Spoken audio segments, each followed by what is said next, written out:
Então, pessoal, boa noite a todos, né? Hoje eu vou pegar esse tema aqui do nono ano, que é a Constituição de 1934, é, dentro da parte de Era Vargas, né? Então, o objetivo da aula é identificar os principais dispositivos da Constituição de 34 e também perceber as diferenças entre a Aliança Integralista Brasileira e a Aliança Nacional Libertadora, né? Mas, na verdade, aqui seria a LN, né? Não a NL, a sigla, né?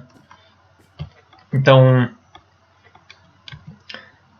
ali faz algumas ponderações, né? Porque ali faz uma pergunta, né? Quais foram as novidades estabelecidas no Código Eleitoral de 32? Na verdade, a partir de 32, todos têm o direito de voto, né? Menos os analfabetos. Inclusive as mulheres podem votar. Só a partir da Constituição de 88 que isso mudou, né? E também tem uma questão, né? Porque por que muito tempo os analfabetos não podiam votar no Brasil? Por uma questão de que na Primeira República, pessoal, a gente tinha muitos casos de mortos e de compra de voto, né? Mas principalmente, além da compra de voto, também tinha o famoso curral eleitoral, né? Não sei se vocês já ouviram falar isso. Normalmente é usado esse termo quando a gente vai falar de regiões que são muito pobres e dependem politicamente, as pessoas têm os seus empregos ou a sua vida vinculada a políticos, né? Então, nessa época era normal haver dentro de uma eleição mortos votando, né? Porque tinha falsificação de assinatura, tinha adulteração do voto, né?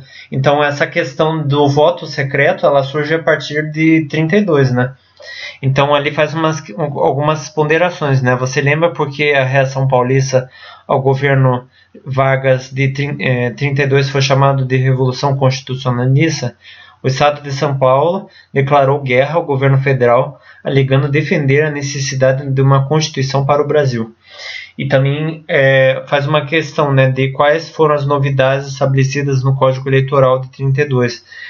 O voto feminino, né, como eu comentei, as mulheres a partir desse momento podem votar e devem votar, né? Na verdade, o voto é obrigatório.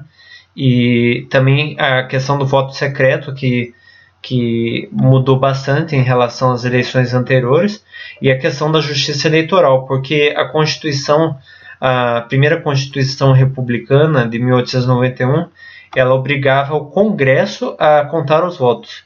Na verdade, a eleição era feita e os votos eram contados no Congresso.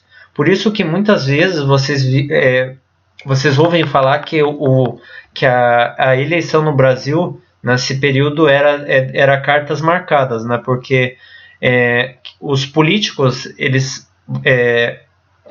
acabavam defendendo os seus interesses, né? Na verdade, o grupo de São Paulo e de Minas Gerais defendiam os seus interesses políticos, né?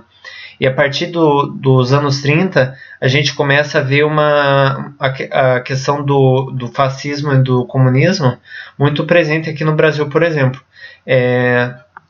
Principalmente por causa da Europa, né? Na Europa tinha essa questão ideológica, então ali na segunda imagem vocês podem ver as mulheres integralistas, né? Elas defendiam um Estado forte, com líder, partido único, e observavam os aspectos militares do movimento, né? E, além disso, o integralismo ele é uma cópia, né, uma cópia modificada do fascismo, né? Porque, diferente do comunismo, o fascismo em cada país se modificou. A gente vê o fascismo italiano de um jeito na Itália, a gente vê o nazismo, né, que é uma versão fascista na Alemanha, e também a gente vê o fascismo na Polônia também, e também existe uma derivação do fascismo no Japão, por exemplo, na Segunda Guerra, né?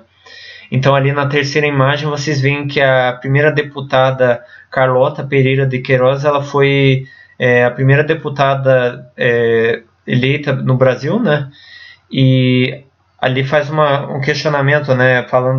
Faz um comentário falando que só 77 mulheres foram eleitas na última eleição em 2018, né? Para deputado.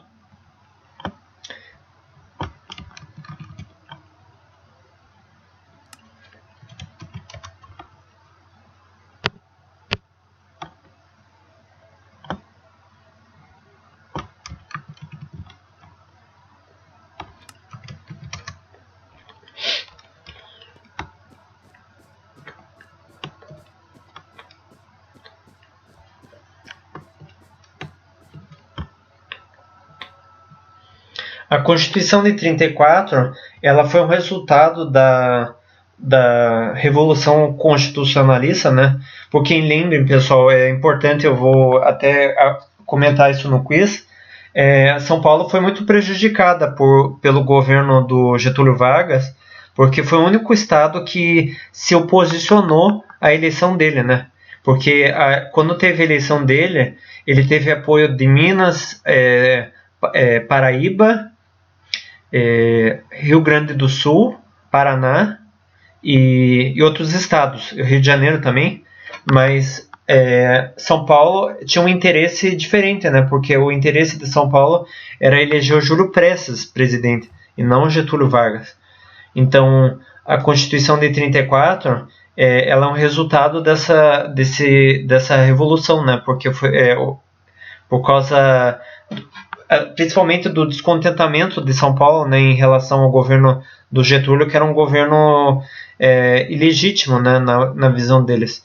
Então, a Constituição de 34, ela fez as mudanças do Código Eleitoral, né, que foram confirmadas, mas principalmente ele se prezou pelo ensino primário gratuito e obrigatório, a questão da justiça do trabalho e os direitos trabalhistas, que antes não tinham, na verdade. Direitos trabalhistas, eles surgem assim de forma esporádica em cada estado, né? Cada estado poderia ter as suas leis, né? E também tem a questão de que a eleição seria indireta. Na verdade, a eleição foi a única eleição que teve nessa Constituição, porque em seguida o Getúlio Vargas ele fechou o Congresso e colocou aquela Constituição do Estado Novo. Porque pessoal, lembrem, a Era Vargas são 3 períodos. O primeiro período da Era Vargas é o governo provisório, que vai de 1930 a 34. Aí a segunda parte seria o governo constitucional. E a terceira parte é o Estado Novo. Na verdade, o termo Estado Novo ele surge lá da ditadura em Portugal, né? Que a ditadura em Portugal ela também era fascista, como a da Itália. E durou muito mais tempo, né? A ditadura do Salazar em Portugal foi até 76, mais ou menos. Então, a questão do governo constitucional, ela deu uma liberdade que foi dada pela Constituição de 34, estimulando a participação política, né? A questão das greves, várias greves ocorreram no período, e 2 grupos opostos, com ideias bem definidas, conseguiram causar grande mobilização no país. A primeira seria a Ação Integralista, que é a AIB, e a ANL, na verdade está errado aqui, o certo é ALN, né? E tem uma outra questão, pessoal. A ALN ela era ligada ao PCB, ao Partido Comunista Brasileiro. O Partido Comunista Brasileiro ele surge em 1920, se não me engano, e ela é derivada dessa questão mais das greves urbanas, né, das greves que ocorrem na indústria ali nos anos 1910, né? Então, a Ação Integralista Brasileira Ela foi criada em 32 por esse cara ali da foto, o Plínio Salgado, e ela era inspirada no fascismo italiano do Mussolini, né? O termo Deus, Pátria, Família, Anauê, surge dentro do contexto do integralismo. E o integralismo, ele dura pouco tempo, né? Porque era um movimento que não teve muita força. Na verdade, ele não teve muita força política, né? Diferente da LN, porque a LN era um partido já constituído, apesar da LN ser proibida, né, no Brasil, por causa da lei acelerada que proibiu o comunismo no Brasil,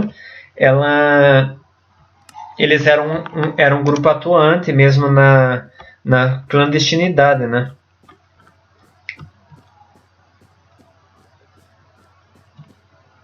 E aqui no primeiro slide, a gente vê que a ação integralista ela defendia um governo autoritário dirigido por um chefe e um partido único, como ocorria na Itália.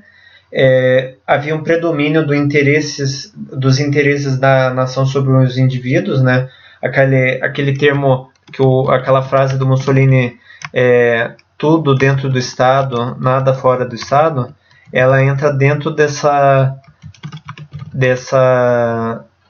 questão do fascismo, né? Havia um combate ao comunismo, né? Porque lembrem que o fascismo ele se opõe ao comunismo por causa que dentro do comunismo a gente também tem a questão da luta de classes, né? Quando a gente fala de luta de classes, a gente está falando também de uma divisão social.